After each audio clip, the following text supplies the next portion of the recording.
All right, we are live Saturday. We got a full house, and I see a lot of people tuning in from Simon, the uneducated economist's live stream. So thanks, Hyder. I think you're directing them this way. So yeah, like Simon is mentioning, I mean Hyder's mentioning, we are kind of a real estate financial freedom. But today we're going to have a lot of short-term rental and kind of dealing with the chaos in real estate going on right now. So morning to everyone, or afternoon for some of you. We got Ray. We got three Chris's on today, so it might be confusing a little bit, but. We got Chris Wissing on and Chris Price, who are new to the channel. So maybe quickly, you guys can introduce yourself real quick. So Chris Price, go first. I live in Washington State currently. I have a full-time job. I'm in all of Washington State, northern Idaho, and Alaska for medical sales. And I started about 2 years ago a property management company for short-term rentals. We've got 13 properties right now. 11 are live, and I manage mostly in the downtown area, up in the Cascades, and also in San Diego. I'm actually at the San Diego property trying to get it live right now. So Nice. Very cool. Wissing, your turn, real quick. Hey, I'm Chris Wissing. I live in North Coast of California, just outside of Eureka. Heavy equipment mechanic. Been a mechanic all my life. Got into real estate investing a few years back, and just do everything locally. Single dad, do a lot of the work myself, and yeah, just doing the grind. All right, very cool. Good to have you back on. I know you are starting your YouTube channel also. So, those of you, if you can, Chris's YouTube channel is in the chat. So go over there, jump over, subscribe also. And we also have Ray, What Pros Do, with his YouTube channel, and Chris Econ Web. So morning, everyone. So Chris Wissing, real quickly, I think you are the one. You're working on a project. So if anyone checks out your social media handles, you have like a project you're working on, rehab. But there's also a lot of chaos kind of going in the real estate space right now, I would say, right? I think a lot of people, high prices, high rates, even a 50 mortgage rate coming out. But what are you dealing with in your rehab and real estate right now? So I do full rehabs on my places, so sometimes it's a little bit different game. And I'm actually running. I just finished up one place, and I've got permitted to do an ADU here. I got the permits 2 weeks ago, so I'm kicking the doors open on that here. Probably I think this week we're actually going to start demo, and then I'm also working on my place. So it's just a mixed bag of everything right now going on. Um, it of course right now is not the best time to find tenants. They don't want to move. Rainy season. We don't get the snow and the cold like a lot of other places do, but we do get the torrential downpours, and people don't want to move. Our economy is a little different here, so people are just kind of tightening up, and then add in the holidays. So I picked the best time to fly a place to get it listed, but it just helps you tighten your system and do the proper work. So we're just trying different things and seeing what we can do. So is Wissing the only one facing some challenges right now? So like Ray, I mean, I know you're big in the short-term rental space, and also Chris Price, but how is it for you guys? I guess bookings, and are you facing the same type of challenges that Wissing and maybe the rest of us are facing? I'll let Chris go first. Chris, you want to go first? yeah, I mean, depending on the market you're in with short-term rentals, you could either be going into the into a busier season if you're a mountain property with the ski season kind of kicking up. Most of my properties, including the San Diego one, there is a little bit of a dip. I would say this year it's year over year, we're definitely seeing some decline. But I think a lot of the decline really comes down to like who's your competition and why are maybe they getting booked over your property. That to me, a lot of that really goes into knowing the guest avatar that's coming to the property and designing it right for them, and then continually tweaking it. People, 3 4 years ago you could put up a 3 4 bedroom property in Seattle, or in most markets that do well, and people even during COVID would love the idea of a whole family coming to a property and they would pay the money. Now you've got an influx of properties, and then you've got people like me and others that are coming up with a unique design for the property, adding saunas, adding hot tubs, being really unique. And people, don't want just a place to stay anymore. It's not just, oh, we have a washer and dryer, we have a full kitchen, we can have everybody under one roof. Now it's really selling the experience. And I think what's happening is the people that aren't doing that, or aren't continually reinvesting back into the property each year, those are the ones that are kind of falling off. So I think right now, I've got a few properties that are, I wouldn't say hurting, but are definitely not as great as they were last year. And we're tweaking things here and there. It also comes down to understanding your prices. Like, we just had the new Airbnb, especially if you're only on Airbnb, they just changed the rules, and no longer are they charging the guests, the 12%, and us 3%. They're charging us the whole 15%. So your pricing previously, you would think, oh, well, this is the price that I'm at. So I think pricing is taking a big dip. I think the people that didn't change that for, the last couple of weeks when Airbnb rolled it out in October, what's happening is those properties are probably getting booked, but they're getting booked way less because they don't realize that Airbnb is charging you, that extra 12%, now. So I think it's just, continually staying up to date on what's happening in the market and being, proactive. It's not like set it and forget it like it used to be. So. Go ahead. I know Ray has something to say probably, but Yeah. I think Ray needed some backup. That's why, because a lot of people in our kind of maybe one rental at a time, or Coach Carson, Small and Mighty, is always saying Airbnb short-term rental is dead, right? And Ray is always pushing back, and Ray is fighting, and Ray is sticking up for it. So Ray, what else do you want to say about it? Well, for everybody who doesn't know, Chris and I work really closely together. I take a lot of photos for his, short-term rentals. But I also have a really cool perspective, right? I'm in the real estate business where I'm capturing a lot of these homes, and I get a lot of the information that a lot of people wouldn't get otherwise, right? Like, for example, I talk to homeowners. I ask them, why are you selling your home, as I'm taking photo and video production of their property, right? And I will tell you, what I've seen is a huge influx in my area of duplexes, multifamilies, and that's not something that I've seen a huge volume of, like, but it seems like as of recently it's been changing. But also, when I'm talking to homeowners who have investment properties, I'm seeing a lot of tired landlords, right?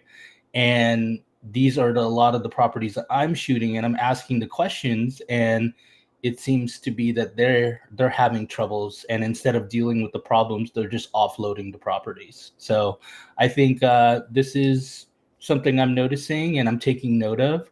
But I also think it's a possibility for opportunity, right? When we are in a market like this where people are struggling, we got tired landlords who maybe weren't operating things correctly. This is the time that we could potentially get our deals. So I'm always, I tend to be very positive. And if there's something I can't control in my portfolio, I look for things that I can pivot towards to make things either more profitable or more efficient. Webb, I thought I saw you shaking your head when I was saying short-term rental Airbnbs are dead. You you don't believe in that? I don't believe in that. I believe short-term rentals are dead on like 15th Street back in Plano, Texas, but in a mountain or on the beach or even in close proximity to the beach, they're absolutely not dead. I don't think they ever will be. I think we didn't call them short-term rentals 10, 15 years ago. Yeah. We called them vacation homes. And I think that when Airbnb came about, I remember people buying tract homes in Tucson and putting them up for short-term rentals. People, I don't think, are interested in that right now. I think that people are still interested in the great properties that you can establish as a vacation rental. And I think that Ray hit on the head with the tired landlords. It's a perfect opportunity. And one thing I remember when I had a guy one time, he was asking me, he's like, Chris, how do you earn a lot of cash? And I said, you gotta sell to people's wants, not their needs. But if you can talk to them and say, hey, I know you got a property over here. What do you want? Like, what do you want with that? And if they're like, oh, well, I just want some continuous bookings and things like that, it's kind of like you want cash coming in every month. Is that right? Yes. Well, what if I can make that happen? And I think that Ray, you're right on target there. The opportunity is there, and right now is probably the best time to do it. Mm-hmm. Yes. Wissing, any thoughts of you stepping into the short-term rental space? I know your area that you're in is very challenging, possibly for that, right? But does that ever cross your mind? You know, it's always, there's always the thoughts of something, because you're always looking for that next thing, always looking for how do you make the most money? How do you get in on the next shiny object? But how many directions can I get pulled at one time? And right now, with everything else that I've got going on, just in personal life, work, kids, all the rentals, renovating. Now I've got to learn something new, and I think with the short term stuff, I'm going to be starting all over again. Yeah. I'm just now getting comfortable with my systems and stuff, and now starting to tweak and tune where I'm at. So, and I talked to Ray last year at the ORAD event a little bit, and yeah, it's exciting, and hearing you guys talk, and you all have that thing of, it's a great experience. But for me right now, I'm just going to hold on tight and stick to my long term and just focus on that and just control what I can control. Yasik does say, in my opinion, they're dead for the easy money, but not for those that know how to pivot and adapt. I think that's the entire market itself. Yeah, I agree. Regardless if it's a mountain or downtown, I think, Webb, you mentioned it. Like the term short-term rentals has only come around recently.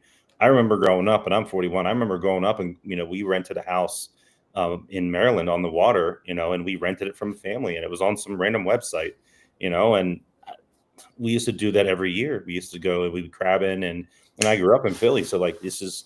It's not like short-term rentals I know are dead. It's just like you said, it's like those that aren't pivoting and adding, amenities in. And honestly, it's just like anything. Like, what's my competition doing? Webb, you also said the same thing. Sell to the emotion. Like, I think, being in sales myself, I take that to heart. And it's like, who is coming to this property? Like, if it's not a want, it's if I can sell to someone's emotion, you're gonna get, build that trust so much faster. Like this property, for example, is in San Diego, and it's should be doing great. And one thing that we're tweaking now is we're putting a bigger couch in there. It's a smaller 4-bedroom, 1,450 square foot home. The owners put a pool, a hot tub in the backyard, turf, and they've spent a lot of money, probably over $200K in the renovations after they purchased the home. The problem was the couch could only fit about 4 people, and you can sleep 10. So, those are things we've talked about in the beginning, but they were like, no, let's do it. And I, now looking back, 3 months in, we're buying a new couch, trying to sell the $2,000 couch we bought. So it's like continually trying to tweak. And if you're not doing that, and if you're not looking at the reviews, then you're just going to fall. And if I can actually jump in there, I think what you're doing is because you were talking about earlier, you're talking about what the other property owners are doing as well, and you guys are competing for that emotion from the renters, Mm-hmm. from the customers, Mm-hmm. and that is basically that's supply and demand in a nutshell. Yeah, we are always competing. I do believe the market for short-term rentals is a little more competitive, maybe not as much as it was 3 or 4 years ago. But with all that being said, some people don't know, I don't have any short-term rentals. I'm a buy and hold guy, but I can kind of read the market and see where things are going. I can tell you that close to some of my buy and hold homes, there were short-term rentals, and now they're for sale. So do the math. yeah. And Yeah, go ahead. No, I just wanted to add, right? Like, I think as far as what Chris Wissing was saying, was he was saying something in regards to just like it wasn't the right time for him to be getting into Airbnbs. And I feel like nobody should ever be pressured into a strategy, right? Like I feel like you need to take that strategy, do your research, but I always say keep an open door, right? Once again, that's the For sure. optimistic side of me always thinking about it, because I was a lot like you, Chris, Wissing. I was always thinking, oh, long term is going to be the way to go, right? Until I met someone like Chris Price and other short term rental people. And I really started peeking through that door and just trying to see what that was all about. And the returns I'm getting now are just incredible. And I'm so happy that I did it. But I also know that it takes work, and you're going to have to put in some time, effort, and money to get it done. And I think there's a time and place to do that for everybody's portfolio. You know what I mean? Yeah, Totally I agree. do want to get to one of the questions in the chat by a new, hopefully subscriber. But Bill, he's saying, look, I think he said he was in Texas, but he says several junk homes in my neighborhood for $250K just sitting there. What's the chance these will become affordable fixer uppers? Like, hard to determine that, but I mean, maybe what approach would you guys say that he maybe take to try and see how available this property is? Any thoughts or suggestions? Maybe Wissing, you have any thoughts how you can approach the owner or find who the owner is? Sometimes it's just start asking the question. Find, start in one spot, start with one house, see either who owns it, is it listed, who's got control of it. Try and get it before a wholesaler does. It's just you got to start in one spot and exhaust your resources. If you're not getting the results that you want from that one, start talking to more people, get in networks like this, start asking more questions. How can you get in there? And then, with the timing and research, you get to throw that offer in there that works for you. Anybody else? Thoughts, suggestions? Help Bill out? Well, I've done fixers, but I never really sell my property, so I just fix them up, and I do either long-term rental or a short-term rental. But as far as for me, when it's about finding deals, it's about getting there, meeting people in person, because generally those are how deals are done, right? Like for me, I've done seller finance deals, and I've always felt like the best way to kind of close those deals is to really understand their pain points. And once you understand their pain points, you can see if there's a solution that helps the both of you. yeah. And I'll just say, this is kind of an idea that I don't do this, but this is an idea that I would do if I were looking at something similar to this. I would try to find these owners using, what was the skip trace guy that we had the other day? So I had Faisal from Pinpoint Yeah, Skip on Faisal's. yesterday. Yeah. And I would find the owner, and hopefully they're still in town. And I would go to their neighborhood and see a house in their neighborhood and just walk the street, and hopefully they're around, and maybe even door knock and say, hey, do you know how much that house across the street is? And they're like, oh, you're looking to move in? Oh, I'm looking for it as a rental. It might be out of my price range. And they say, oh, well, I have one for sale 3 neighborhoods down. And you go, oh, really? Well, let me go take a look at that one. You got to be strategic. I mean, you're right. The deals are made in person, in my opinion, but you can force that meeting. Yes. Yeah. I do that a little bit with short-term and also a little bit different technique, but like you said, be different, be unique, be strategic. I've got a property that I'm trying to manage that the owner's, managing herself, having a hard time. It's on Vashon Island, beautiful property. My next approach is to go to the property, and I've done this with another property, and take a picture in front of it, and then either email it to them or send it to a letter, being like, your property's doing this. I believe it could do this. Let's jump on a call. It's a little bit more personal. Maybe some people think that's a little bit more, intrusive. But again, you're thinking outside the box. Everyone's sending a letter. Everyone's, trying to call them. What's going to catch their eye? And like Ray said, find out their pain points. I think that's huge. Pace Morby talks about find the bunnies, and it's true. It's like find that thing that is their pain point for holding on to it. It's because of this. Well, if you can solve that for them, they're more apt to be like, okay, yes, I'll sell it. I do see this question from Remember When You Vote, or not really a question, but like we were talking, maybe the initial intro for the chat was kind of around the chaos in real estate and whatnot, all the noise out there. But Remember When You Vote says, wait until it pops. Cash will be king soon, like 2009. I'm not sure if they're referring specifically to short-term rental or just maybe real estate or the economy in general. Webb, any thoughts on that? I'm just curious if he thinks the dollar has lost value since 1971, which a lot of people do. And if that's the case, how is it going to be king? My input is this, right? I think everybody is waiting for the pop. Guys, it's now.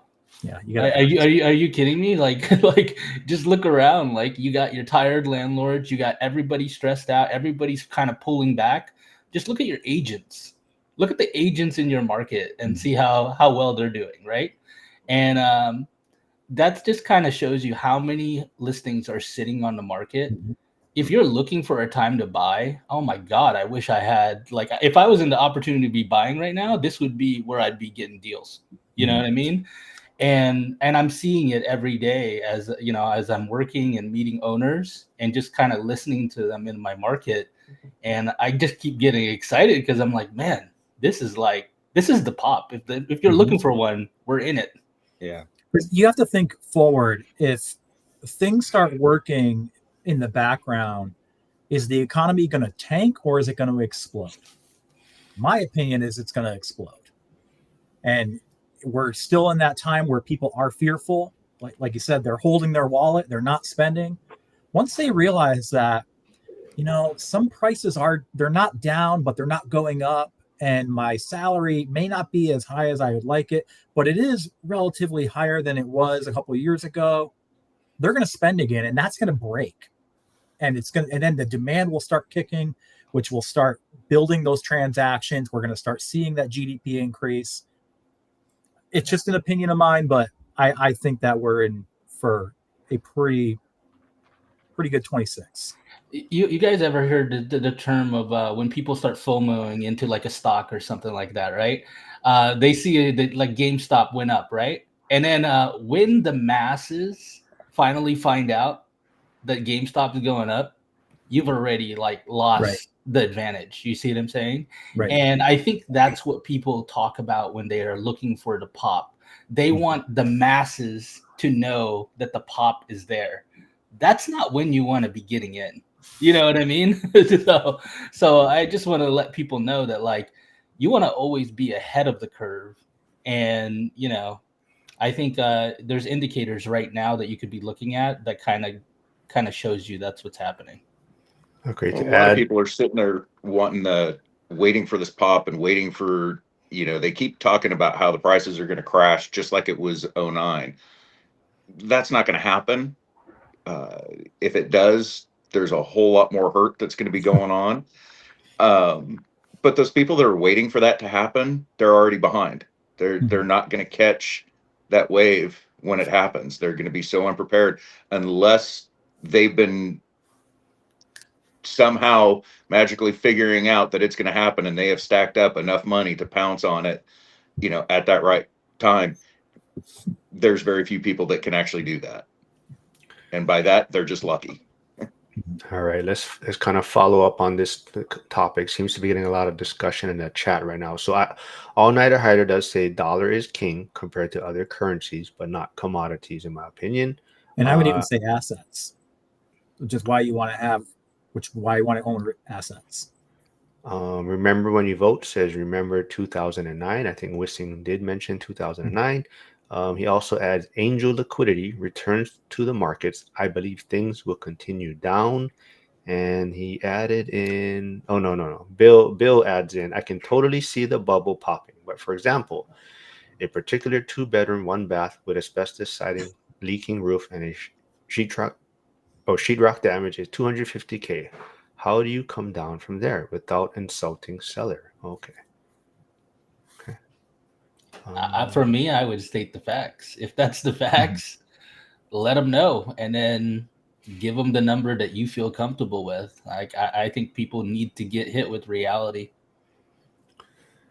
I think where did he put it? Hyder did say Ray is talking. Where did he put it? First, where did he? Oh, here. Ray is talking about first mover advantage, and I think if people didn't see Dion the other day, kind of debating with Brandon Potts about the 50-year mortgage and the talk of that, I think that's where Dion is really coming from, right? Where there's going to be this window of opportunity, and where the 50-year mortgage is going to allow certain people to get in. And if you're ready to take advantage, right, put yourself in position that you're going to reap the benefits of this possible 50-year mortgage that does come into play. Did you guys want to touch anything on the 50-year mortgage? Any other short-term rental? Where do you guys want to direct this right now? Well, I had a question for Chris Wessing. Chris, I know you do a lot of rehabs, right? And are you doing also ground up builds over there in California? No, so what I've done on the last few houses, um, they're run down. The last three that I've done have been old drug houses, and so I had one of them that was and Oshiro has seen some of the tales on this one when we first met, but yeah, that first one, it was a 17-year hoarder in it, and the place was absolutely destroyed. Nobody wanted it. So I went in, and this was just right during COVID.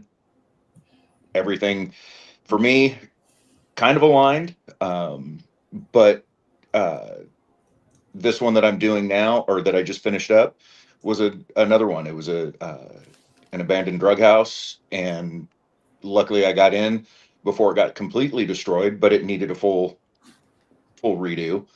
But the ground up that I'm doing, not quite a ground up, but I'm converting a shop on the property into an ADU. So I'm going to go in, we're going to keep the skeleton of it, but we're going to gut it out inside. And I've got to go in, cut in for all the plumbing, electrical, and start over. So I'm just not putting the exterior up on it. Mhm. Oh, But okay. yeah, we're doing all of it. And are these burrs that you're doing, or are they flips, or are you long term holding these? Like, what are you doing with them? Right now I'm doing everything long-term hold. I keep my options open. If something comes up where it's an option to flip it, I will. But right now I'm trying to build the rental portfolio. I'll go in on this one that I'm doing after I'm done with the ADU, then I'll go back in and refinance it, um, and pull the money and go look for the next one. I think that's one of the biggest issues that I've had, right? Like I'll do these huge rehabs on these properties, but then all my money is kind of trapped and stuck in that property. Yep. And now I don't regret it, because my goal with real estate is long-term wealth, but you do lose liquidity and you run out of money. so Right. so that's why I feel like, for me, I wait every couple of years and then I try to buy another property. Is that kind of your strategy too? And that's kind of where I'm at now. And it just, like, when I got into this one, it kind of worked. Where it had the shop on the property already, and it had enough work that was already done to the house um, by the previous owners, where it had a good foundation to it. And so um, I was able to just kind of pivot with what was there. And then I started asking questions, and I started uh, getting people involved. And what are my options? What are my choices? And next thing you know, I've got permits in hand. And yeah, so it started out where I was taking either borrowing or cashing out retirement funds, doing that whole play, kind of like what Dion did. Um, Mark's been down that road. And now I'm starting to look at what are some of my options, because uh, one of the houses that is one of my rentals, it was my original one, but that was my first house that I bought in my 20s, and I just was able to keep it, turned it into a rental, and now what's my option with it? Do I refinance it? Do I 1031 it? So now I'm starting to look at some of those things depending on how I want to accelerate the growth. And so now we're just seeing what's out there. Yeah, I think a lot of people can relate. You know what I'm saying? A lot of us kind of do exactly what you're doing there. And do you find that your properties over there, are they cash flowing? Like the ones that you bought recently, are they cash flowing, or just more of like a long-term play for you? Like, what do you think? Everything's cash flowing, and is doing well. My goal is to have each one kind of as its own entity, where it takes care of itself. So it takes care of its own payments, maintenance, all that stuff. I don't roll over and lump one into the other. But what they've also done is all those properties have paid for rent as well. So I will live in my house, have mortgage covered. You're getting they're all censored in still California right now, taking care of man. themselves. California is censoring you right now. No, you're cutting in and out. I think you're better now though. But Yeah, you guys locked up. Chris Price. Yeah. See, Chris Price. So, I mean, how often do you talk to your owners? I mean, about the short-term rental side, though. I mean, do you see any of them panicking, or like, would that be a good way for like other investors maybe to talk to people like you that are managing other people's properties in a sense? Yeah, we've had a few owners recently reach out. I think one specifically that, I mean, we know like you make money when you buy a property, not when you sell it. And I think some of these owners bought it as a 5% down, and they're trying to make more money versus the again, it's two townhomes next to each other. One of them bought it, I think he bought 25% in. The other one lived in it for a year and turned it to an Airbnb. He's like, I'm not, I'm not making enough money. I'm like, you're actually you're a guest favorite, you're a top 10%, like you're doing 93K for a 3-bedroom downtown Seattle. You're not actually, we're doing really good compared to the competition. So I think it's really based off the owners where they're at with the property. So you're buying it now. This one owner bought it 2 years ago. So we've definitely had some owners that have are a little shaky. I think we looked at a couple of them and we reinvested a few things like a sauna or hot tub, where like, hey, well, again, looking at the competition, saying, what are they doing? Let's kind of base it off of that and, add some new amenities. I don't take any property on that doesn't do some form of a redesign. Most of the properties that are coming to me from the bigger property management companies, oh, well, we used to do great 2-3 years ago. I'm hurting. Right. Well, 2-3 years ago, it didn't matter that you didn't have a design. Then, unfortunately for me, like you got companies like myself and others that are coming in that are coming up with a unique experience. And again, when you go on vacation, 70 to 80% of the time, it's the female of the group booking the property, the girlfriend, the wife, the mom. And they want to know that when they come there, like 8 people can sit at the dining room table if there's 8 guests, and there's people that don't realize that. And it's really like, trying to explain to them like, hey, happy to take on your property, but here's what you need to do to be successful in this market, and beat the competition. So I've definitely seen owners that, see that. Some of them don't, but still agree to, spend some money on the property.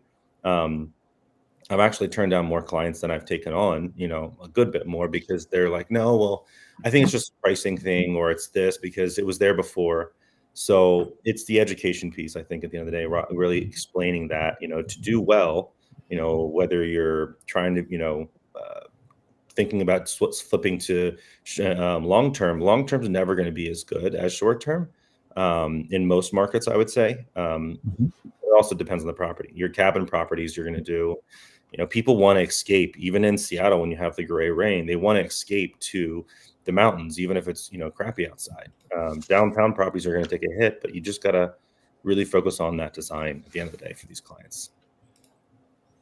One thing I think you need to start doing is asking them how much they owe on the mortgage, so that in a few years, when after they decide to go with somebody else, you can call them back and say, "Hey, are you still making enough money on that, or do you want to sell it?"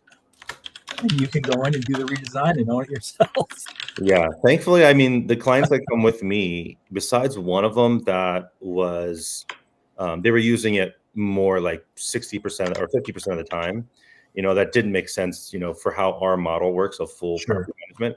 So a lot of our owners, like when they come to us, when we do the redesign, they're like, not only are they making more money, or they're hitting their numbers, the property's taken care of, it's not having a problem. So, and they're doing way better. So thankfully, we haven't had anybody leave from our management. I think that just goes to show that like we are very specific and strategic about the clients that we bring on board. I think I meant the ones that you choose not to use. And when they go with another people, you call them up a couple of years and say, "Hey, if you're looking to sell, I'm buying." Yeah, not a bad idea. It's kind of like, though, you reminded me of resale agents that I talk to who say, well, they said that the house down the street sold 2 years ago for this. Yeah. And it had a redone kitchen, redone bathroom. And I tell them, well, that had a redone kitchen, a redone bathroom. You have to redo this in order to do that, to get to that price point. And even so, that was 2 years ago. Yeah. And you have to coach up the people, because people have old memories and they think that it's similar to today. But at the beginning of the year, eggs were $10. Now they're like $3. We think that homes don't play a role as well in the prices. Yeah, no, you're right, 1,000%. They fluctuate. That sentiment is there, where it's like, oh, well, this neighbor did this. Okay, well, again, look at your competition. What do they have? What do you have? Well, it's the same with similar square footage, right? But like they've got granite countertops, they've got a completely redone kitchen and bathroom, which is the most of the remodel, in my opinion. I mean, right. So yeah, I agree, 100%. So anyone here listening, I did put Ray's What Pros Do YouTube channel in here, and also his Instagram if you want to connect with him, and also Chris Price's Instagram page if you want to know more about short-term rentals, bookings, things like that, and also Chris Wissing's new YouTube channel. So go check that out. Does anyone want to tackle remember when you vote question of why would anybody use a 50-year mortgage? I would say the same about a 30 and a 15. I mean, it's individual choice. So if you guys don't mind, I'll bring in some economics into this. There, a lot of times when we look at economics, we talk about people's wants. Well, wants are subjective. If people want to buy a house with a 50-year mortgage, they have their own internal understanding of why they're going to act that way. That's microeconomics 101. So it falls on the individual. Yeah, I'll second that. I agree with that. Because you know what else I would say about that quick is you hear a lot of young investors, if you go to real estate meetups, and they say, why would an owner sell at 40% to a We Buy Homes person? Why would they do that? I mean, it's the same question, but on a different side. The 50-year mortgage is on the demand side, whereas the 40% off wholesaler buying it is on the supply side. People have different preferences for what they want to do with their lives. Yeah, agreed. Yeah. Wissing, would you do a 50-year? I gotta look at how it works. I mean, it doesn't change my fundamentals on this. It's just, I don't care if it's 30-year, I don't care if it's 50-year, 15, 20, whatever it is. You still got to buy it right. You got to renovate it smart, and then you can cash flow it, if that's what you're doing. If you're buying it for your own primary, well, it's got to work for you. I mean, if people are buying just to buy, hopefully they've got it figured out. We're going to see what happens, when it comes out, if it comes out. Right. There's so much of this going on right now we just don't know all the details on it yet. And who are they going to actually appeal to? And Is it going to appeal to the first time home buyer first? Is it going to appeal to investors? I mean, as an investor, yeah, if your numbers are making sense, and it's a smart money move. But it comes down, like I said, it's an individual thing. And if I can add to that too, everybody thinks that a 50-year mortgage will only be paid off when you make the final payment, as if they won't sell the house, and move to a different one, and maybe get a 30-year mortgage the next time. I mean, Yeah. when the 30-year mortgage was introduced, I'm sure the same questions that we're having today, they had then. Mm-hmm. Yeah, and how many people are gonna? Maybe it's their entry. Like I said, it's their entry level to get them in the house.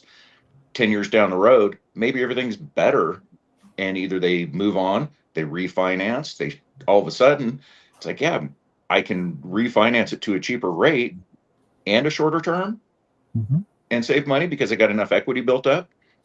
It there's a lot of factors to it. It's not just Right.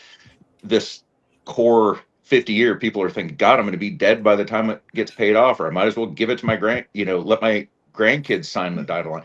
That's just not what it's about. I remember when I bought my first house in my 20s, I was like, oh my God, a 30-year mortgage? I'm going to be like almost retired.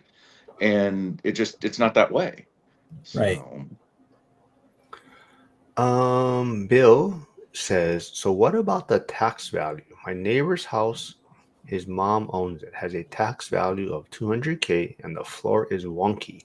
Needs totally redone or torn down. How does one combat that? Is he trying to reach out to them, or is it for sale? So, because I know somebody who reached out to somebody and said, hey, would you sell your property? And the guy said, well, what would you buy it for? And he said, the assessed value from the assessor's website is this. And he said, I'll take that. And it was probably 50% below what market rate was. Paul Rink. Hey, Paul, haven't seen you in a while. Hopefully you'll be in Vegas. I know you was there the first year. But he does say, I'll take a 50-year mortgage all day if it can boost my cash flow. Investor viewpoint, though, not primary. Yeah. Hey, Jen Tam is here. Jen might be shy. She may not submit her question. I don't know if she really has a question, but she did message me earlier. I have a question for Jen, actually. Go. Do you think that the five of us on screen could compete with the Backstreet Boys? So Chris Price may not know, or even Wisting may not know. So Chris, for the One Rental at a Time event in Vegas in February, that weekend, the Backstreet Boys are actually performing. So there's a group that are coming together. I think they're going to try and attend the Backstreet Boys event, and Jen is one of them. Harrison's wife is also going, and maybe some other people. Good Lord. But Jen has an Airbnb. So she's in California also, but she has an Airbnb in Texas. But she seems to be having a bit of issues every time with guests trying to get money from her, whether it's not liking their stay or saying something wasn't as maybe in the listing and things like that. Do you notice that quite a bit with your properties that you manage, Chris Price? We've had some here and there. I feel like because we've been doing it for the last couple of years, we have an idea of when a guest is going to, just by what they're saying in the beginning, like they're requesting to book. You can kind of see a trend going to some degree. Sometimes you can't even see it, and they just either they check out or about to check out, and they say, this is the 4 things that was the problem. It's like, oh, you didn't bring them up. So there are ways to combat either side of it. But it just depends on the situation, and Jen, if you want to shoot me your listing, happy to, jump on a call with you and we can run down. Maybe I can look at the comments, or the, from the guests, as well as, if there's a specific situation, happy to help out in any way that I can, because I would say it's specific to the situation. We did have one guest that, I think she was like saying, oh, this is broken, this messed up. And they did ask for a discount. Now, when you look at Airbnb's rules, give you an example. We have a 3-bedroom, 3-bath townhouse in downtown Seattle that has a rooftop hot tub. They are inflatable, but they work great when they work. Usually never have issues. We just have to make sure we have our team in there once a week to service them. Now, I think it was a power surge or a power outage, and it wasn't hot when she first got there. And the guest was complaining and saying, I want my first day refunded. This is the reason why we booked the property. And then I think the idea is, you have to see, what does Airbnb's rules say?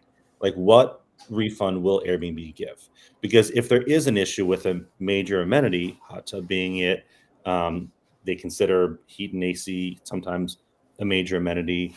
Whatever you're saying is like, the big parts of them coming to the property, it has to be a major amenity. They will, if it's out for one day, Airbnb will give 33% of or 30% of the first, or the affected night. So for example, let's say for the first 2 nights, that hot tub was out and they couldn't use it, and it was good the last 3 nights. So basically Airbnb will award them, if they go to Airbnb, 30% for 2 nights.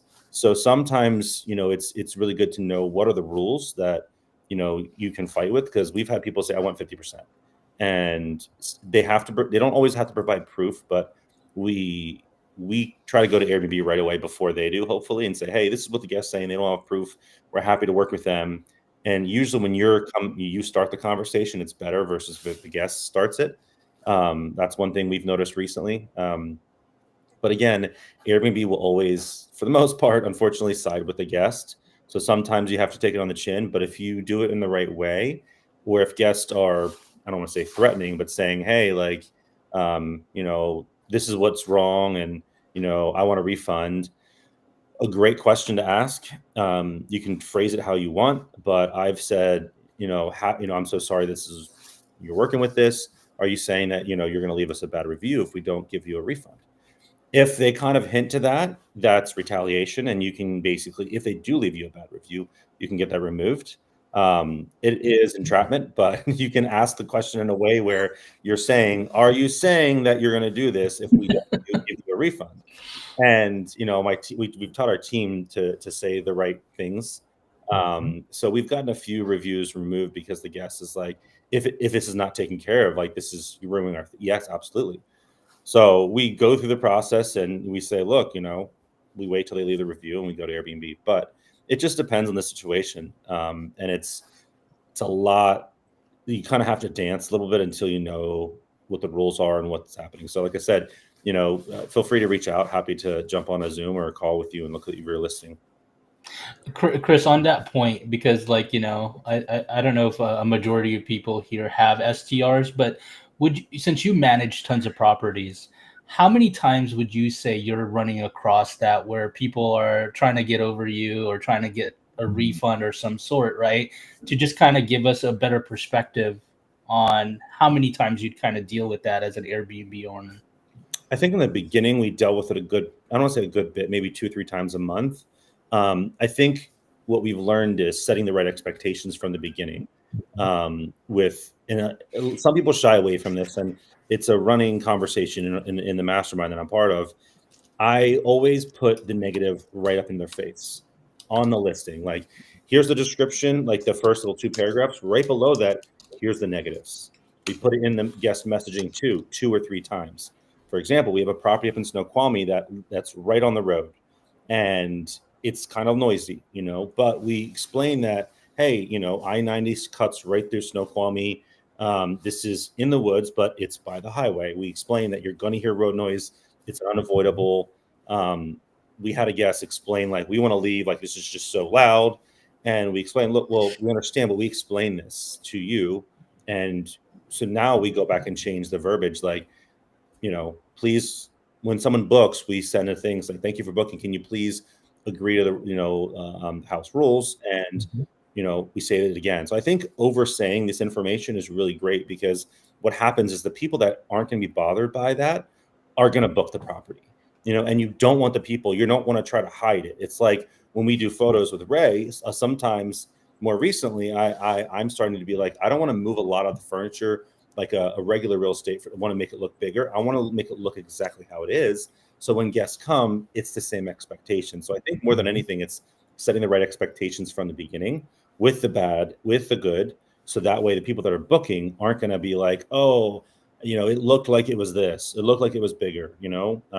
For example, we had a guest complain about this property, about the couch, and like I said, we are now putting in a larger couch, and we knew that. So I think it just goes back to making sure you have the negative expectations in front. But in the beginning, we had a good bit. Now we had one recent guest complain about, an unforeseen tub that broke. So we decided to, talk to the owner, and they were like, let's give them the full 1 day, and we made sure to explain, hey, look, Airbnb will go and give you 30%. But we decided to do this. So I think when you under promise and over deliver and really explain, hey, here's what Airbnb is going to do. Here's what we're going to do for you. A lot of times we even say, look, if we manage a bunch of properties, if you're ever interested in coming back, happy to give you 20% too. So we've mitigated a lot of those more recently, but in the beginning we were 2 or 3 a month sometimes.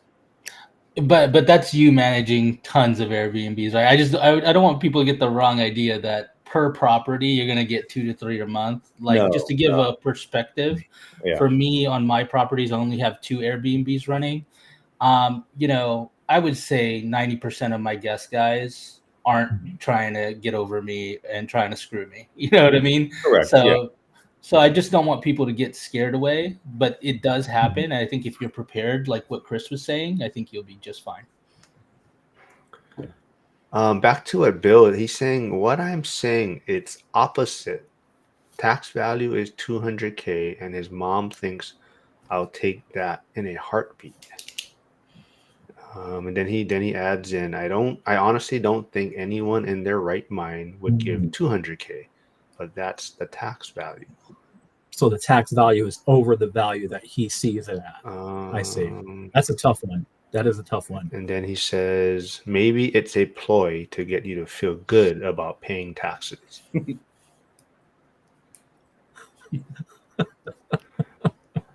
Hey, I see Dion here. I know Dion went live today. I heard it was an interesting one, so I got to go check that out later. I heard he was dropping some F-bombs on there. Oh God. Yeah, but he'll be on his trip also, I believe, on Tuesday. And if those haven't heard, I believe Zuber and Lumberjack will be filling in on his live stream on Tuesday. So it's going to be the same time, 4 p.m. Pacific. But Zuber and Lumberjack will be doing the live stream for him that day. Can't wait to see the sponsors. Let's see anything. Hey, I see Josh here tuning in. Paul Rink said he's going to be in Vegas. Yeah, as will I, Mark. What? As will I. Fine. Well, you jumped off when you had your coconut wireless going, but Ray was asking if you were in Vegas for this last event, and of course for year 2 I was not. I told him already you didn't show up. For year 3 I'll be there. Chris Price, do you know about this event? Has Ray filled you in about this event going on? A little bit, but no, I've never been. I've been to a couple of the short-term rental and Bigger Pockets conferences this last year, but I haven't been to another one. But yeah, I'm open to joining. Well, Wissing, you can start first. Give Price your spiel on what's your thoughts on the event, and should he be there, and what kind of takeaways can he get from attending the event in Vegas? Because you went both years, right? Wissing, you went 1 and 2. So what were your thoughts on them? It's a great event. Just, we're all in this community, and the networking with just the names and the faces. We sit in these, in these rooms and chats and messages and everything else. And we finally start to really get a feel, FaceTime with some of these people. But then the speakers are getting better. Zuber's getting it bigger. And so there's a lot of impact that comes from him. And yeah, it's a great opportunity to get some good ideas and even just reinforcing some of the positions that you're in and talking to the experienced people, just like we're sitting here talking, and you get some good positive feedback. Are you making the right direction? Or in my case, I had a couple of people say, you're doing this, but what if you did this or tried this? Or, just a couple of small tweaks, and it can make all the difference in the world. And it's just some of those aha moments. So Wissing, this year, not Wissing. Go ahead, finish up. I was going to say this year I'm also bringing my teenager with me, and so he's jumping in. He's been helping me out side by side with a lot of these projects and learning and whatnot. So now he's coming in, uh, showed interest in going to this year. So it'll be interesting to see his takeaway from it. Yeah, very cool. I believe Hyder's son is also going again this year. Hyder's son was there last year. So for those of you tuning in, if you haven't heard, Zuber is offering 20 spots for kids, teenagers to attend free. So whatever ticket the parent purchases will be the kid will have the same ones. If you buy a VIP ticket, your kid will also be allowed in the VIP section and everything. They'll be free, and they also, I believe, Cody Davis is offering one-on-one time with him. So Cody is a Gen Z, very young and successful investor, and he's allowing a one-on-one time with these up to 20, I guess, kids, teenagers to have a sit down and talk about finance and life, I guess, and just maybe see where they're at. But Webb, what do you expect? You know, year one, you did miss year two. I know you got all the restaurants and food places you want to eat lined up, but well, what are you looking forward for year three? Well, the food, obviously. Yeah. I'm actually I was very reserved in year one. So this year I'm really looking forward to meet some people that I've been able to kind of interact with online and actually see them in person. It was, I think year one for me was more about a celebration for Mike and just seeing how the community was just built over time. I can remember just watching his videos as I'm baking cookies in the morning and just thinking to myself, one, I got to get out of this business. And two, anything I do from now on is in real estate. And I think maybe he had 13,000 followers at that time. And he got all, and then Dion challenged him for the 50. He got the 50. And I remember telling my wife, Rachel, I'm like, I think we're going to this. And she goes, we're absolutely going to it. You have been listening to him for so long. And so it was just more about that celebration and just like, wow, look at everything that he was able to develop just by using something like this. It's so crazy. And so I think this year is going to be more, or next year, excuse me, is going to be more about, hey, not only do I want to celebrate with Mike, but I want to celebrate with you guys. I want to be able to take Mark's Bears hat and throw it in the trash. I'll give you Or a maybe hand. I'll give him. I'm going to give you some Patriots Crocs. Ray, you were not there year one. You had a lot of reservation, hesitation to attend the event. You did attend year two. Tell us about that a little bit.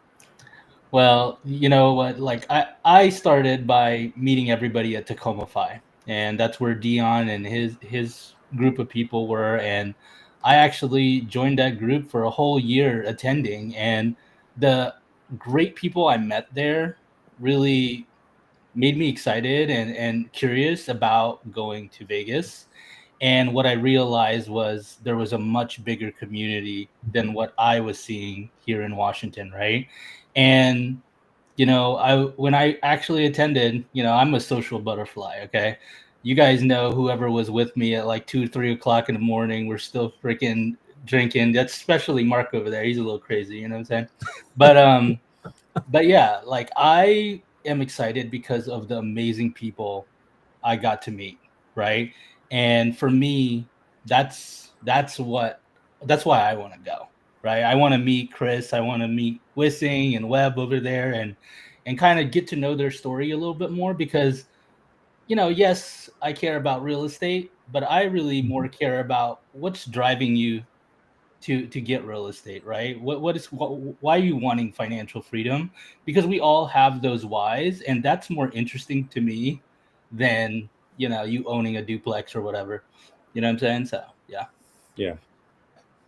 Chris Price, it sounds like Ray just said you're going. That's what I took out of it. I heard him say, I'm always open to networking, and Wissing, you mentioned that side of it, and I think the conferences that I've been to, Bigger Pockets this year in Vegas, I've been in Nashville for the Wealth Con for STR Secrets, and we all mention it in different ways of meeting people like this, and I followed, somebody 3 years ago on Instagram, randomly saw a reel about mindset, about like, financial freedom, what it really means. And he was doing it through short-term rentals, and I wanted to go that route. And I eventually got to meet him at the conference. And it was like, I've met some really close friends from going to these conferences. A good friend of mine, Karen Masters, actually came and spoke at my meetup last month. So I think like I love the idea of these, conferences, and like the networking is huge. So yeah, we'll see. Yeah, it's going to be a fun event. I think everyone is looking forward to it. Year one definitely was a celebration, right? Like I said, Zuber hit the 50,000 subscribers. It was a little bit different. Year two, like I tell everyone, I wasn't as excited to go to. It was a little bit different feel, but after going, yeah, year two was a lot more fun, and I think year three is going to be super exciting. I think part of it is because of the school community also too. Everyone is just growing together, and everyone is already knows each other somewhat, and so now just going to the event, everyone. How many people are in school right now? Yeah, I was gonna say, actually, only two people on this panel here today are in school officially. I know others are they participate in a lot of the school activities.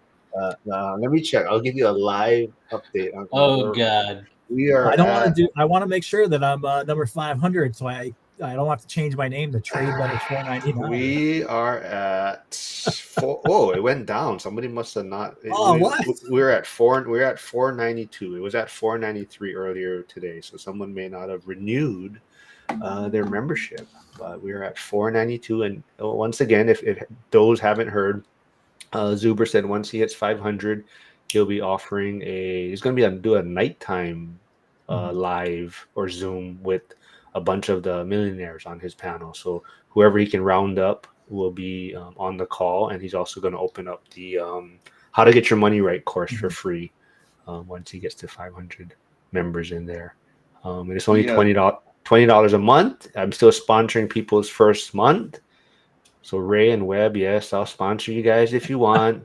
But Oh hey, I do have the person I shot for the Vashon Castle. She's looking for a community, and I told her to reach out to you, and she might even be watching this live stream. If you are, Jolie, definitely join our community. We'd love to have you. yeah, it's a great place. Wissing, you're gonna say something? No, I was going to say, Mark, you and I have been doing this. We met at the first event, and I couldn't get rid of you after that. feelings mutual.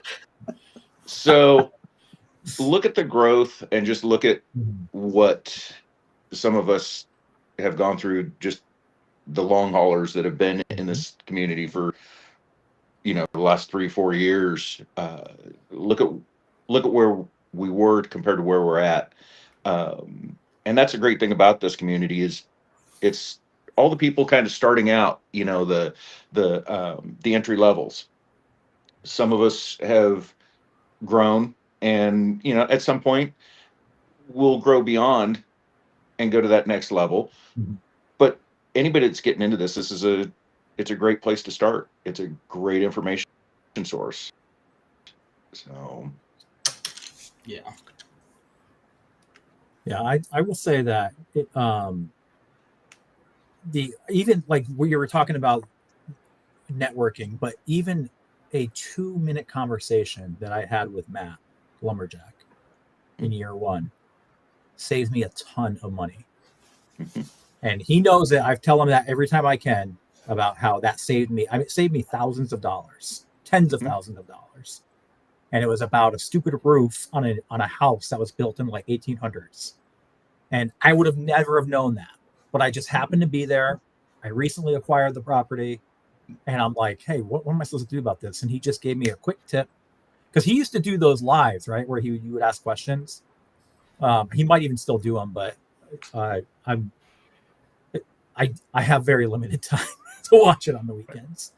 And I mean, that was such a blessing at that time, and it really helped me propel this trajectory that I was on. So it's just excellent. And then one last thing about that was one thing, and then the other thing, I see a lot of the people that were commenting even before the first event, and how they're growing over this time. And I think that's right what you're saying. Listen, Mhm. Oh yeah, it's fantastic to see. yeah, it is. It's because it helps all of us as a whole. Right. We're all trying to do the work. We're all trying to figure it out. And yeah, Matt did the same thing with me on the first year at that first event, and he's been doing it long enough, and he's done so much. He can literally plant a seed within seconds, and just he knows where you're at, and boom, he can give you a quick tip that can just change your whole trajectory on things. Yeah. Dion's the same way. I was thankful sitting with him last year and had a great conversation with him, and just little tidbits and little tweaks that those guys can offer. It's invaluable. That's the real value is picking up those little nuggets.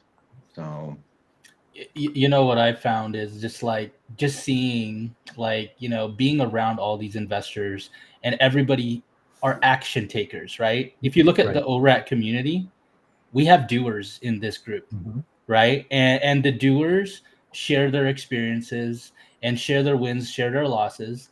And when you see enough action takers, you can't help but to be one yourself. You know what I mean? And that's why I truly love this group, right? And that's why I go to the Tacoma 5 meetups on a regular basis, because I see the action takers, and it just keeps motivating me and keeps putting the fire in me. Even if I'm not actively looking for a deal, it just keeps it front of mind.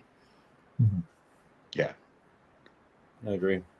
Yeah, I think the super helpful thing too is, and like I said, it was kind of the main direction we're going to start off with, is it's just kind of controlling the noise or controlling the chaos, right? And that's kind of what this whole community is all about, and even these live streams is just seeing that it's not all this. Not everyone is buying properties no money down, and not everyone is just. It's not just easy, and there's no hard work behind it, right? So a lot of people in this community, they talk about their struggles, and I believe Frank, old guy REI, will be live streaming at 1 p.m. Pacific, and he's very transparent about the struggle. And this year's been a rough year for him, right? So he's even selling off a property that has been kind of a headache for them. It's called the Pew Pew Lady House, or I don't want to get banned on YouTube, but the tenant, anyways, issues, and they got it rehabbed and fixed, and while they were waiting for Section 8, it got broken into, and you got basically trashed again, right? So they're pivoting, and they're deciding to sell it off and maybe get rid of a problem, and maybe sometimes you got to take a step backwards a little bit, right, and refocus and regather. Let's see. Yeah, All Nighter Hider does say Lumberjack goes live Thursdays at 6 p.m. Pacific, and he said he may add another show. I do want to talk to him. I'm wondering if I could try to coordinate something with him, because I actually want to get into a card show live stream with him. I heard about that today, and I'm like, because I just found my cards when I pulled them out, and I'm like, I wonder how much these things are worth. Not gift card, not food gift cards now, not restaurant gift card. I'm talking like sports trading cards. That's what I'm talking about too. No, but yeah, he just went to Canada, right, to go to a big card convention, and like he's saying, it was just no standing. I mean, it was just super crowded. There's no place to eat, and people are spending money out there. So even though a lot of noise and talk about the economy being bad, there is people still out there with money. That's a good question and for spending us, money, right? Yeah. I went to the mall recently. I don't think it was as busy as it was last year. Lynchburg is a little weird. I think that we're behind a lot of things, but it wasn't significantly less, but it was noticeably less, maybe 10-15% less people, in my opinion, shuffling around. I do want to quickly give a shout out to John Litz, Deconstructing Dreams here. He's been driving. He has a lot of health issues recently. He had a detached retina. He's doing a lot of work. He has an Airbnb also in Reno. I'll put his channel in the chat so you can go check that out. And Chris Price, that'll be a cool property for you to maybe take a look at and maybe give John some feedback on it. But yeah, happy here is John's YouTube channel. he's doing some cool stuff out there. He's actually working on a ADU portion now that he's trying to get up to speed. But his Airbnb is very cool, man. He has it very themed out, and he used the VR goggles to get some work That's done on cool. some. Yeah, it's very cool.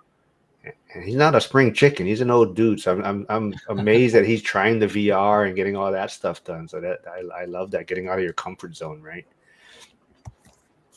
Let's see. Anything else you guys want to dig in? We can go any direction from here. Anything else you guys want to focus on? I know whistling. Is there stuff that you want to touch on, like what you're working on? So maybe quickly, if you don't have anything, what's the YouTube channel? Because I know you've been posting a lot more, right? So you kind of been sharing your story. Is it more focused on your story, or kind of you and your son? That's why what you're working on. It's right now. It's just kind of a hybrid of everything. As I started doing this last renovation, I got in. I started just videoing the progress, and had a couple of those videos sitting there because I wanted to document it, because I've done a few of these now where I wish I had done more than just photographs, and I just never really thought to video it. So I I took those videos and I started posting them. Well, then as I've been sitting there working on my place, I thought, well, I'll add to this, and then we got into my kids' room. The boys help me when we're doing some of this stuff, so uh, I just videoed a couple of things. It's like, here, let's do an outlet. Let's do this. So it's just kind of a combination of everything. And now, as I'm going into the ADU project, I'm going to do more video documenting on it.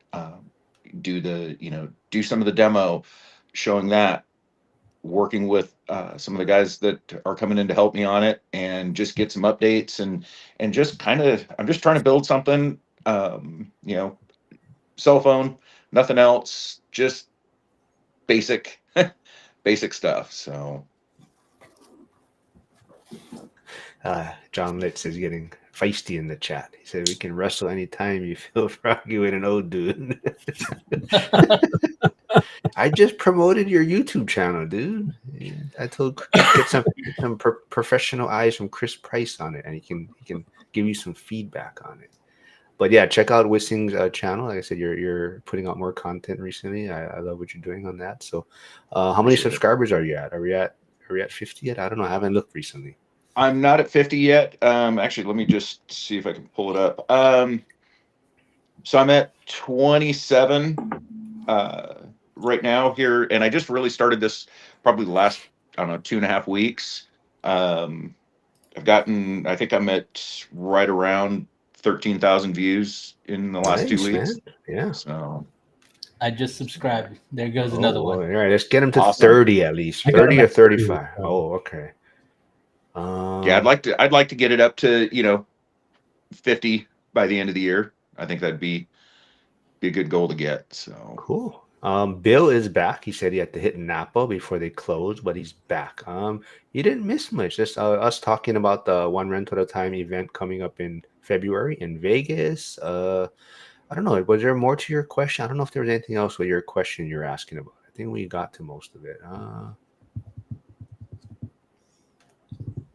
He was with the 200,000, right? Is that? Yes, he was talking about the tax stuff. I was just saying that's a tough spot. If the value is below the tax amount, the tax assessment, that's tough, man. That's just tough.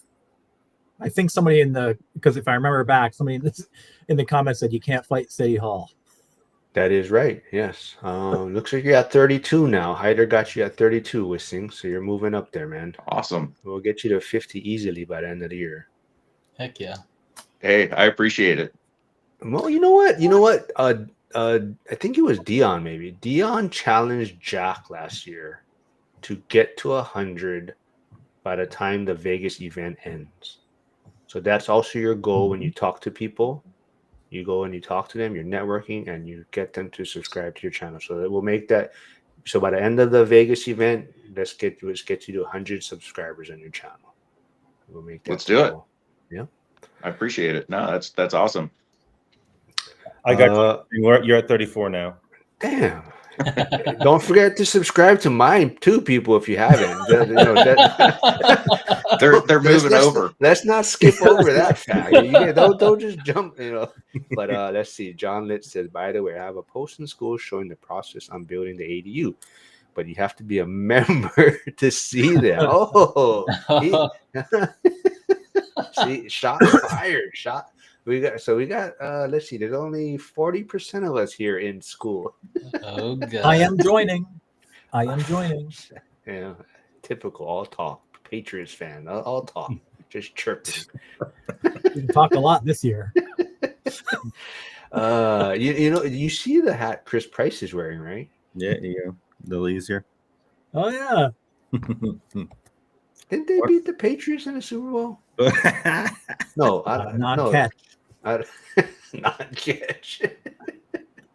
Oh yeah, so let's Yasik is saying let's do everyone at the event should be subscribed to your channel, he's saying. I They think should that have There we go. code that you can do. well, that. so that was one That'd be pretty suggestion slick. from last year, right? Someone was asking to get like a board or something, right, and have everyone's channels or QR codes that you walk in and you can just like you know, subscribe to everyone's channel or something. I know that was mentioned last year. I'm not, you know, we'll let Jen know that she needs to put that together for the event. Maybe what we should do is put proof of joining before they can get admitted into the show. Well, if you and Yasik and like Curtis, you know, if some big dudes are at the door, I'm sure we'll get everyone to subscribe to everyone's channels. You know something that I do at a lot of these conferences when someone's like, "Hey, like, give me your contact information." What I do is on my home screen, I change it to like I just use Instagram, but like you can make it actually show up on your phone, so that way you can just like it's your lock screen. So if you want to, get a QR code made for your YouTube and then put it on your lock screen, that way when someone asks you, just show them the QR code and they can scan it right from your phone. Okay. What app is that? I like that idea. So you can go and well, I think I did free QR, creator, Okay. and I put my Instagram. You can put whatever you want, YouTube, and then it'll link it right to there. And then you just go to change the lock screen on your phone, and then you can create a new one. You can customize it, or not customize. You can create a new one, and then you can add the QR code right from there. Cool. Yeah. Don't put your OnlyFans there, Wissing. your bodybuilding OnlyFans page or something.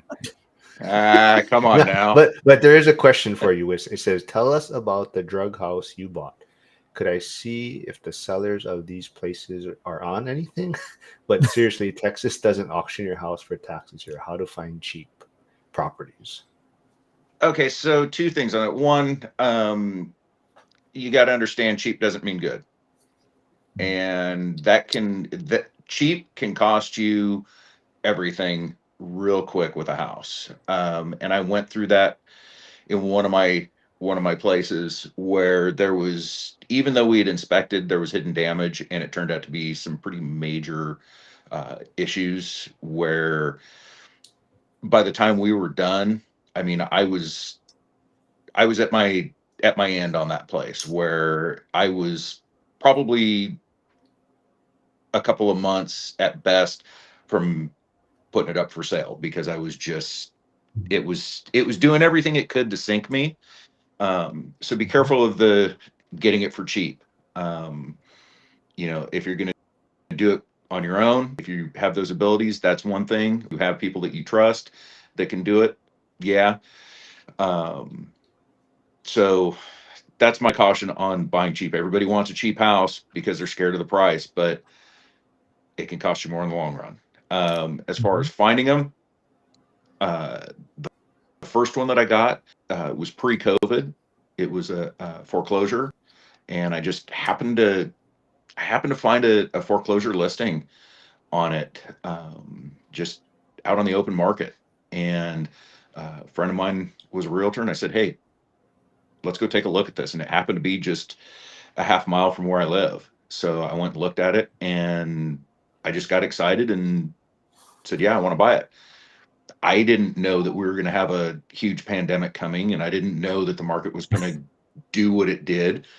But that house And I didn't even know at the time what a burr was, but that's kind of what I did with that house. And I borrowed the money out of my retirement. I bought the house. It had to be a cash deal.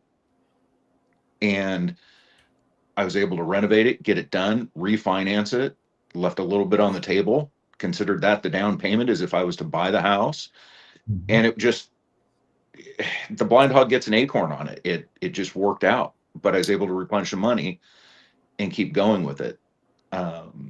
This last one that I did, I ended up finding from a wholesaler, and actually through the school community. They reached out to me. They're from out of the area. They bought it, knew that I was in the area. They got a hold of me, said, "Hey, you're in the area. I've got something that we're going to get rid of. Go take a look at it."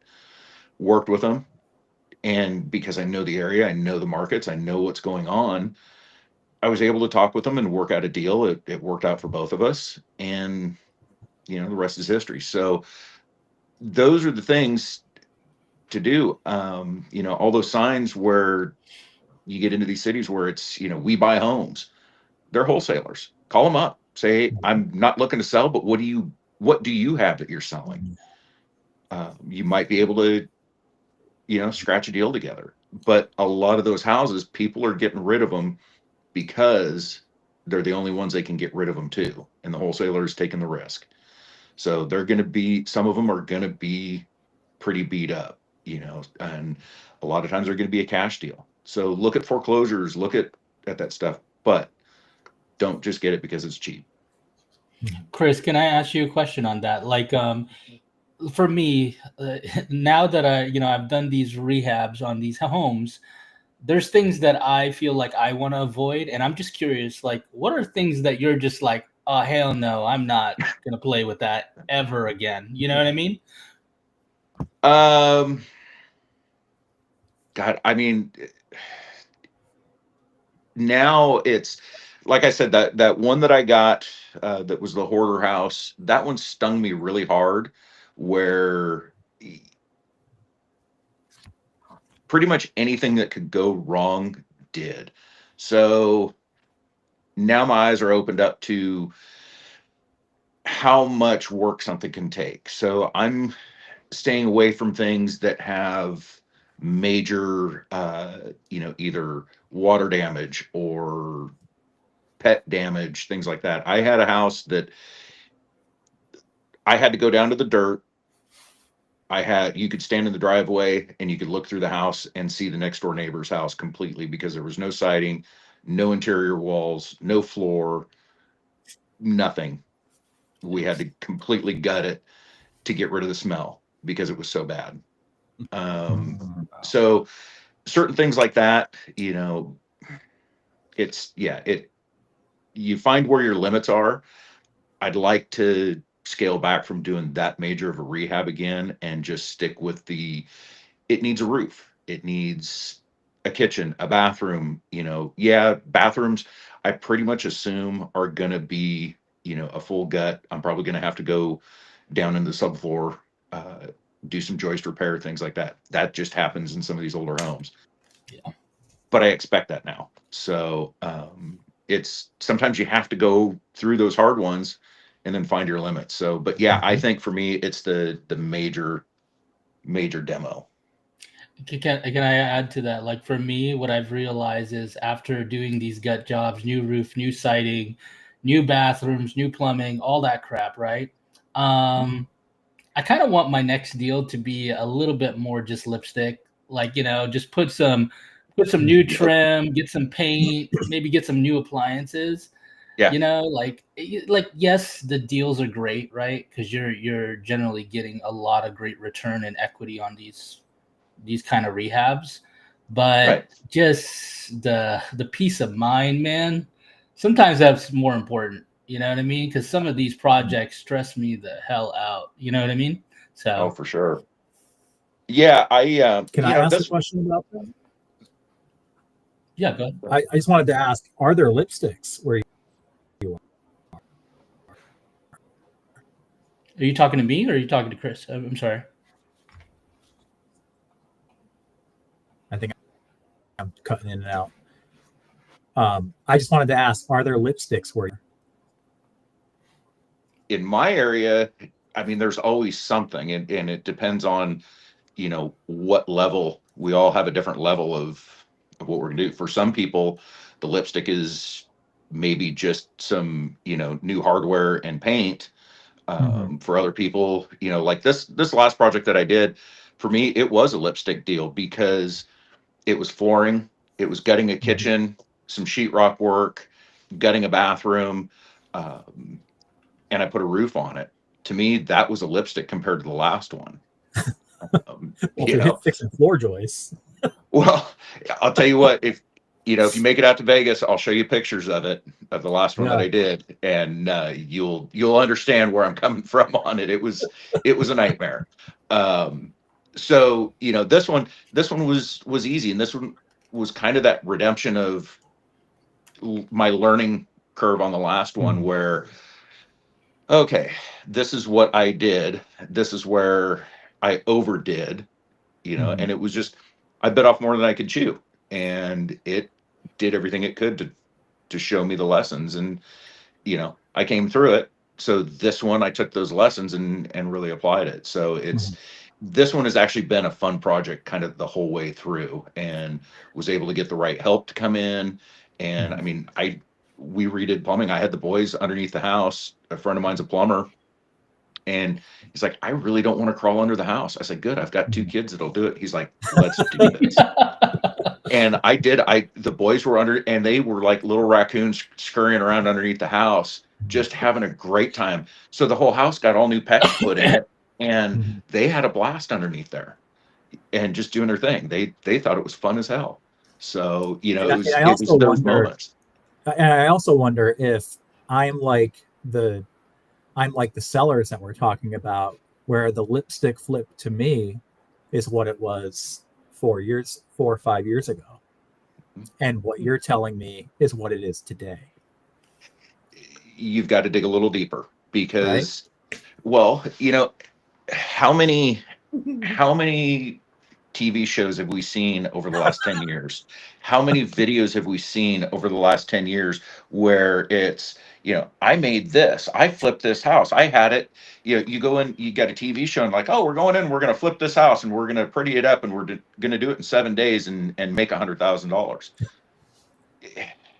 That stuff got played out. Now you got to start touching the things that people don't want to touch. I kind of have fun with some of these houses. Of course, I've got training in some hazmat situations and cleanup and things like that. I've had to clean up the properties and have a 5-gallon bucket of needles that I've taken out. Wow. I've had to clean up the properties where you wore a respirator for 3 months until it was gutted out because it was that bad. This place, I had a bullet hole in a window and I found a tooth in the carpet. Like that to me, that was a cakewalk. So it's adventures in home rehabs. So I know That's you a great. you sent me the picture of the tooth, and I was like, "What is that? Like, what are you sending me?" yep. But Hyder does put bird light, like Millennial Mike says. This is Yasik saying a lot of times if you tune into some of the accountability calls, Yasik is there. He's always taking easy $1 over hard $2 every day.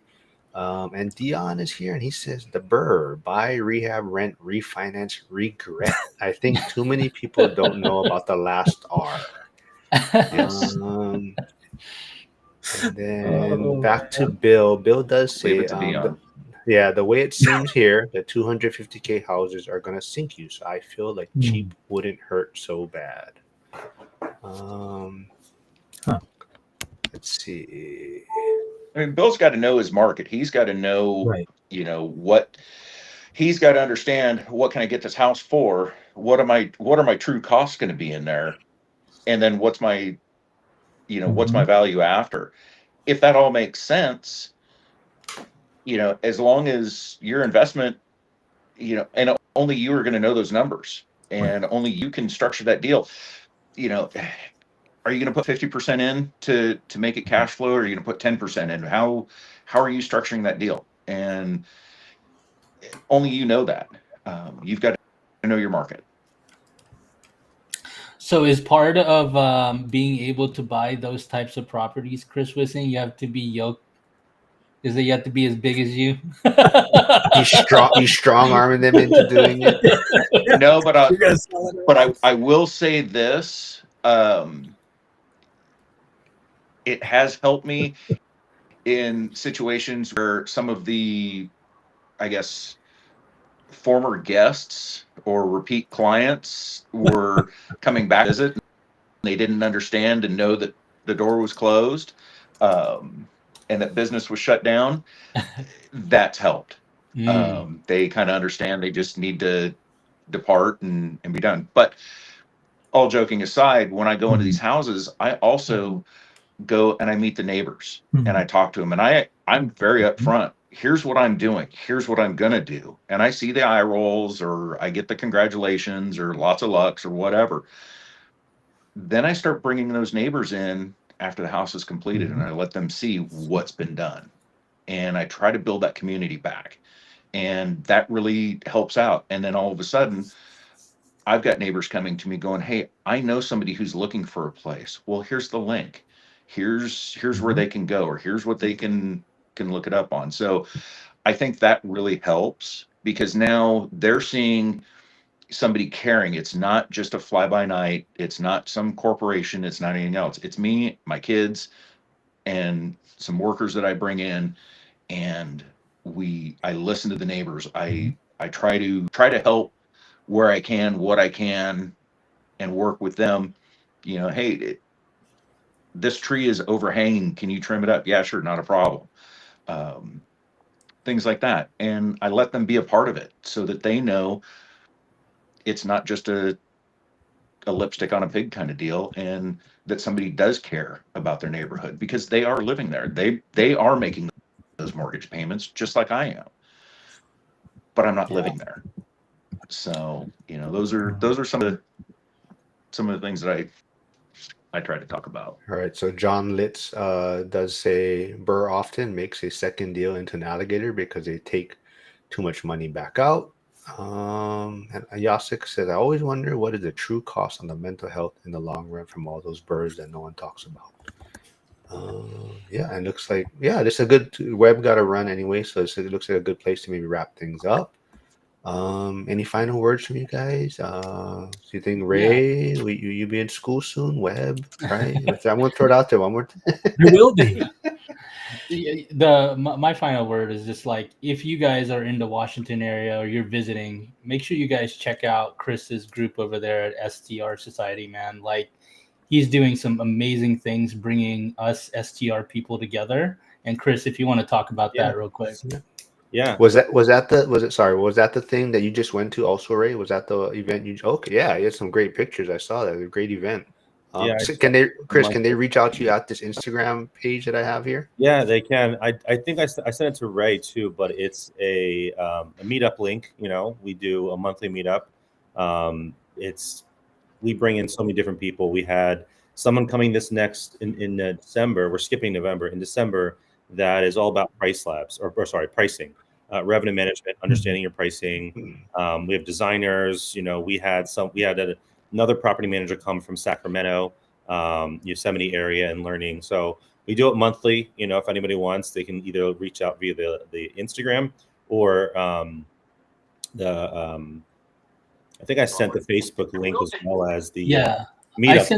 I sent it to Mark. Mark, I sent you those links in your email if you want to post it into the chat. Yeah. If anyone's in the greater Seattle area, we do them once a month. It's a rooftop, we've got views of downtown Lake Union and the Space Needle. So it's a fun little spot. Looks like Paul Rink will be there. Hold on, let me put. There's one of them. Hold on. And there is the Facebook link. All right. Yeah. Awesome. Well, thanks for that. I don't know. John just wants you. He misses you, I think, Ray. John is just calling you out, man.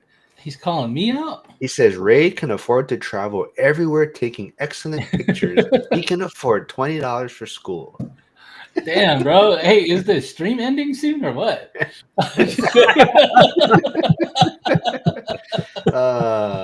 But yeah, thank you guys for doing this. It's always fun. I'm glad I got you on. Wishing I know I will get you to 100 subscribers by the end of the event, right? Appreciate That'll it. be the goal, man. So we'll get Yeah. you there. Even Ray, your channel kind of slowed. I think you're just busy on the other side, Ray, right? You're just Yeah. your business is taking too much time Yeah. for you right now. Yep. But yeah, thanks for doing this. Any final words? I know Webb, you didn't get a chance. Any final words from you, Ray? No. No, well, Know your market. That's all I would say. There you I go. did want to say the other Chris's, Chris Webb and Chris Wissing, dude. I'm glad that we got to talk more, and hopefully when we're in Vegas, we get to chat even more, get to know each other. And be careful. Last one, be careful talking to Jason because he called me and then we were on the phone for 3.5 hours. So that guy is a little crazy on the chatty side. Okay. Yep, and if you are going to be in Vegas, don't forget Dion and Millennial Mike have their Wednesday, Tuesday. Denny's at a midnight meetup. Brandon Potts will have his Friday. He's going to start a coffee meetup Friday morning. I'm there. And I'm probably going to put together a Pittsburgh meetup for the people that are coming out from Pittsburgh that we work with. So people don't want to meet with those folks. But yeah, everyone, thanks for tuning in. Like I said, Frank, Old Guy REI, will be going live at 1 p.m. Pacific today. So go check that out if you can. Show some support there. But everyone else, have a great rest of the weekend. Awesome.